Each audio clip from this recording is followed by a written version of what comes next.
And welcome back once again to IGN Live at San Diego Comic-Con 2018. I'm Max Scoville here with IGN's resident Spyro expert, Jonathan Dornbush, and Ted Price, founder of Insomniac Game, the studio that first gave us that little purple dragon. Jonathan, you're, I think, the biggest Spyro fan I've ever met. Probably fair to say, yeah, pretty big fan of that guy. What do you want to know about where Spyro came from? Oh man, The man who made him.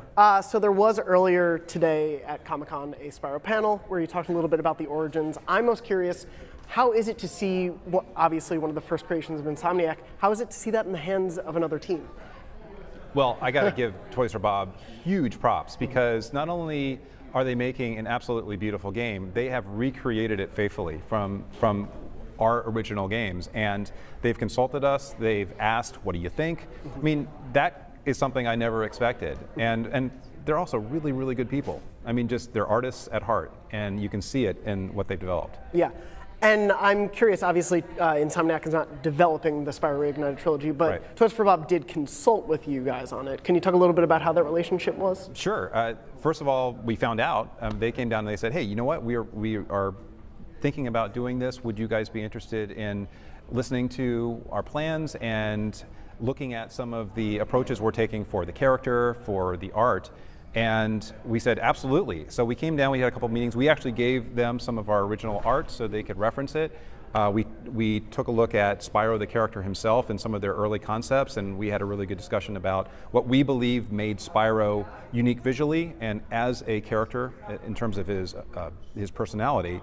And there was a really nice back and forth. And for us, it was just gratifying that they were listening and were passionate about really recreating what many people consider a sort of a classic. Mm-hmm.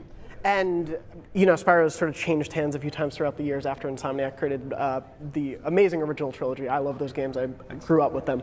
I'm curious, as you continue to see it grow and evolve, Insomniac has gone back to Ratchet. Is it nice to see the evolution of the studio's history, especially as you evolve and continue to grow, especially with Spider-Man? What is that sort of viewpoint like? Well, we love games that tell good stories and that feature characters that we think are relatable, like Spyro, like Ratchet, like Spider-Man. So I feel very fortunate, and I think all of us at the studio feel fortunate that we can continue to do this after almost 25 years. And it's really also gratifying to have fan feedback. I mean, we have so many people who tell us, I grew up with Spyro, or I grew up with Ratchet, or I remember playing Ratchet with my brother, or my sister, or my dad. You know, those are the things that keep us in games and making games, because it kind of fuels us. It fuels our passion for telling these stories.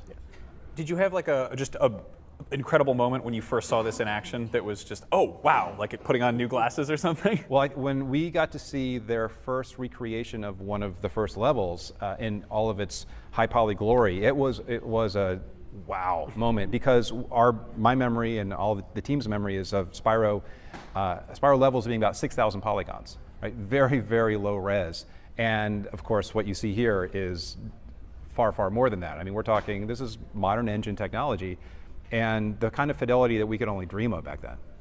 And I'm curious, you spoke a little bit about it at the panel, but the actual origins of Spyro, how did the studio want to make a game about a dragon who runs around and collects gems? How did that all sort of come to be? The first inspiration was really, the first question we asked ourselves is, can we make a game that is more lighthearted than the game we had just made, which was Disruptor? Can we make a game that has a broader appeal, one that maybe families could play together?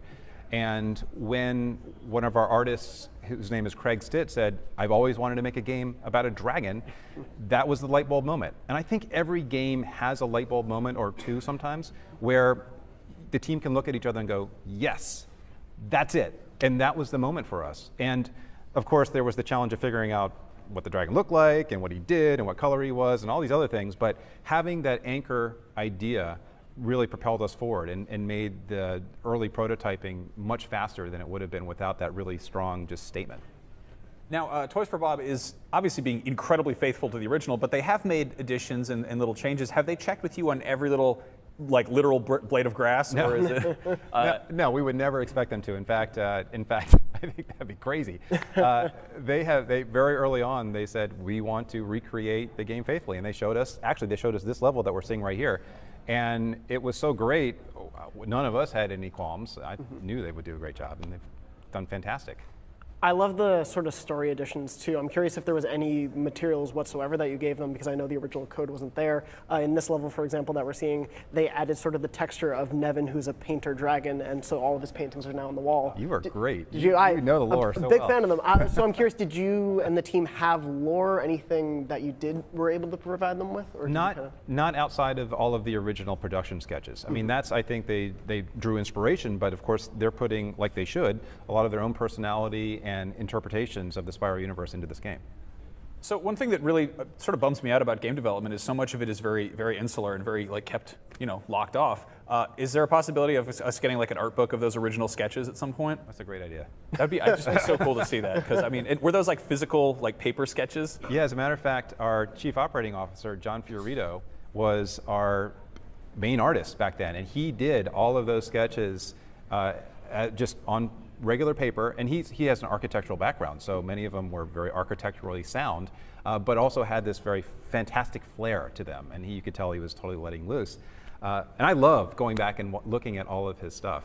So maybe, to answer your question, I'm sorry I'm not giving you a definitive answer about a Spyro. You seem excited about it, though. But, I loved it. I mean, it really takes me back, and John is such a talented artist. I'd love to see more of his stuff. If you make it, I'll buy it. You have at least one copy sold. One customer. So if that helps. One thing I am a little curious about, too, is it was announced at the panel Stuart Copeland's coming back. Yes. To do the main theme while it's being reimagined, the whole music by Toys for Bob. How do you feel about sort of seeing also the music come back in this new, fresh way, having Stuart been there since the start? How is that for you guys? Well, I think the music gave this game much of its personality. As you're running, I mean, I can hear it in my head, and I think that's when you have a super talented composer, when you can sort of, that theme just rattles around 20 years later, right? And that's Stuart is such a gifted musician. And the fact that he was in one of the most famous rock bands of all time and made the transition to not only composing for games, but for movies, and now composing for orchestras is incredible. So I think we were really lucky to have him originally, and to have him back is a special treat for Spyro fans. Now, this is maybe an embarrassing question. When you got your hands on this, did you forget anything? Or was it all just muscle memory? That's a great question. No, it was definitely not muscle memory. Part of it is that we had the original PlayStation controller, which didn't have thumbsticks. Yeah. So I had to try to remember what it was. I mean, of course, Toys for Bob is supporting all the modern controls that you would expect, but I had to go back and remember what it was like without the thumbsticks, just to compare how much better it's gotten. So back to your question about what things have changed, the controls are a hell of a lot better now than they were back then. Yeah. Awesome. Well, Ted, thank you so much for coming by. Jonathan, did you get to? I'll keep talking about Spyro for as long as you need me to, yeah. Well, we'll have plenty of time for that. The Spyro Reignited Trilogy hits PS4 and Xbox One on September 21st. There is plenty more fun in store here at Comic-Con, and if you can't be here in San Diego, IGN's live coverage is your next best bet. Coming up, we've got the cast of La Llorona here in the studio, and things will get scary. More Comic-Con when we get back.